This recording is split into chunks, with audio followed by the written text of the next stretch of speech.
Hello everyone, welcome to the online classes of Don Bosco School. So dear students, in this visual we are going to read chapter 4 of your English book, that is The Free Man. Okay, this is a poem and it is written by Robert Ball.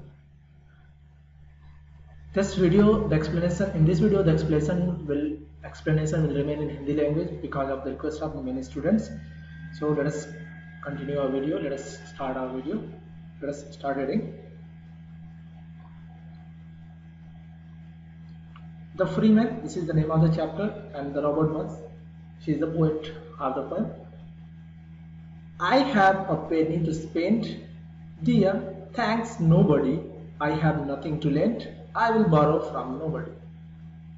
Let me explain this paragraph, okay? So in this paragraph, इस paragraph में poet क्या कहना चाहते हैं?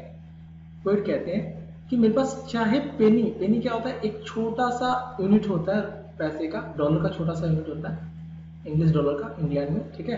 तो जैसे हमारे यहाँ पैसा होता है वैसे वो पेनी होता है, यानी पैसा किसके पास होगा? जो बहुत ही जिसके पास कम पैसे होंगे वही पैसा यूज करेगा। तो पेनी का मतलब होता है ये गरीब दिखाने की कोशिश करेंगे, चाहे मेरे पास बहुत कम पैसे है खर्च करने के लिए, ठीक है, मैं चाहे मैं गरीब हूँ, ठीक है। Dear thanks to nobody, I have nothing to lend, I will borrow from nobody, means मुझे किसी को शुक्रिया किसी का अदा नहीं करना है। क्यों? क्योंकि ना मैंने किसी को लेंड करना है, ना मैंने किसी को उधार दिया है, ना देना है, ठीक है, और ना ही मैंने किसी से उधार लिया है या ना मुझे किसी से उधार लेना है, ठीक है। कहने का मतलब ये है कि ना मैंने किसी को उधार दिया है, ना ही मुझे किसी से उधार लेना है। चाहे मेरे पास थोड़े पैसे हैं खर्च करने के लिए, मुझे किसी को शुक्रिया अदा करने की, किसी को थैंक्स करने की जरूरत नहीं, किसी का मुझे किसी की हेल्प की जरूरत नहीं है, कोई हमें ऐसा कह सकते हैं, ठीक है। आगे बढ़ते हैं। I am nobody's lord, I will be slave to nobody, I have a good broadsword, I will take blows from nobody.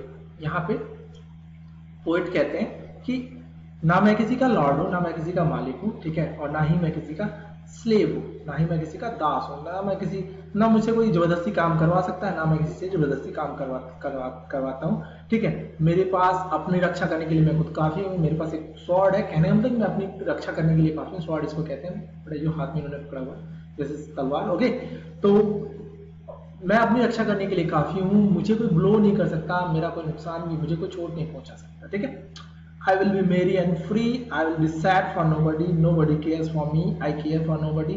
ये कहना चाहते हैं यहाँ पे पोएट इस पैराग्राफ में कि मैं बिल्कुल मेरी हूँ, बिल्कुल खुश हूँ, हैप्पी हूँ, ठीक है, और मैं किसी चीज के लिए या किसी वस्तु, किसी इंसान के लिए मुझे सैड होने की जरूरत नहीं है, ठीक है, और ना मेरा कोई ख्याल रखता है, ना किसी चीज का ख्याल मैं रखता हूँ, ना मुझे ना कोई मेरा ध्यान रखे, ना मैं किसी को मैं ध्यान रखूंगा, मुझे ध्यान रखने की जरूरत है। यह रॉबर्ट बर्न्स। बेटा इस पोएम का समरी थोड़ा सा मैं आपको ब्रीफ समरी बताऊं।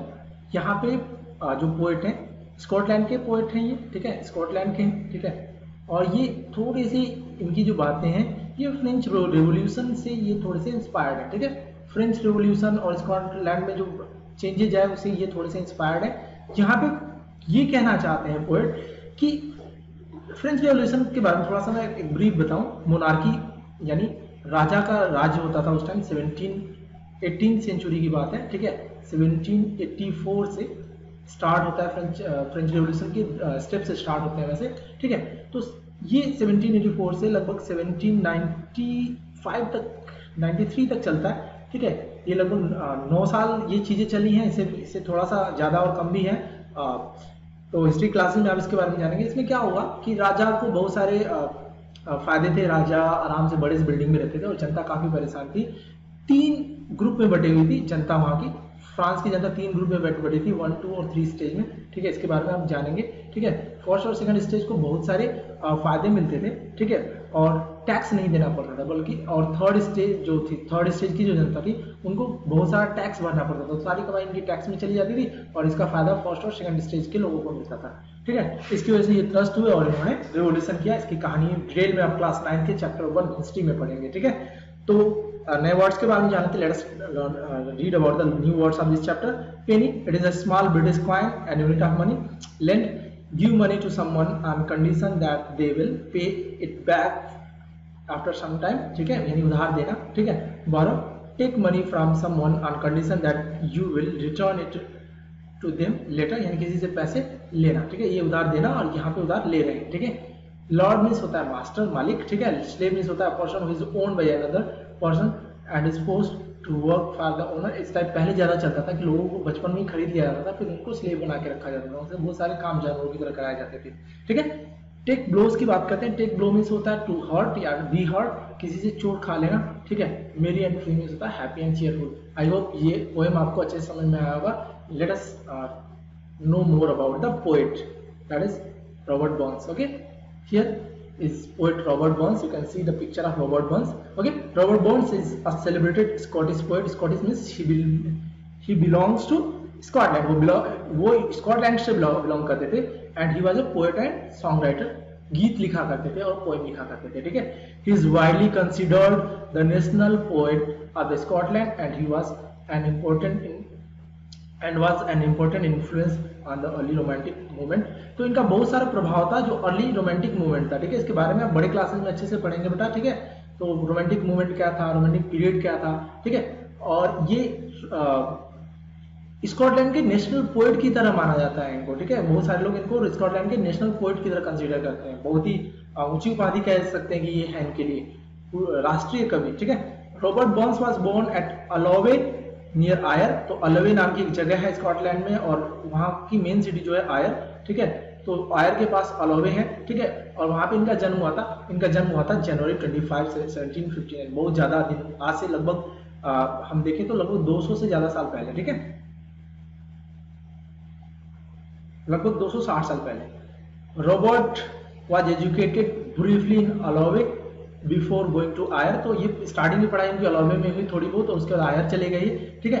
हाउएवर while ये यहाँ पे एसटी की जगह ई होगा बेटा, ठीक है। while studying his family were beset by the financial concerns and Burns was forced to work as a farm laborer। तो जब वो पढ़ाई कर रहे थे तो उनकी फैमिली को फाइनेंशियल प्रॉब्लम्स होती हैं, इसकी वजह से उनको खेतीहर मजदूर की तरह वर्क करना पड़ता है, जॉब करना पड़ता है, ठीक है। Burns had to work at a variety of laboring jobs but in his spare time began to compose poetry and songs। तो बहुत ज्यादा देर तक बहुत सारे वर्क करते हैं वो, ठीक है, वैरायटी ऑफ लेबर जॉब्स करते हैं, लेकिन जो खाली टाइम बचता है उस टाइम वो क्या करते हैं, उस टाइम वो पोएम लिखा करते हैं, ठीक है। पोएम लिखते हैं, सॉन्ग लिखते हैं और धीरे धीरे इस तरीके से एक महान पोएट बन जाते हैं। तो आप देख सकते हैं कितनी स्ट्रगल से ये पोएट बने हैं और इतनी अच्छे पोएम्स भी लिखे हैं। आप इसी पोएम को आप देख सकते हैं, इसकी समरी को जब आप पढ़ेंगे तो आपको और सारी चीजें, बहुत सारी चीजें पोएम के बारे में पता लगेंगी। इस वीडियो में बस इतना ही। आशा करता हूँ कि वीडियो आपको समझ में आया होगा, ये सारी चीजें आपको समझ में आई होंगी। पढ़ते रहिए, खुश रहिए, फिर मिलेंगे अगले वीडियो में। बाय।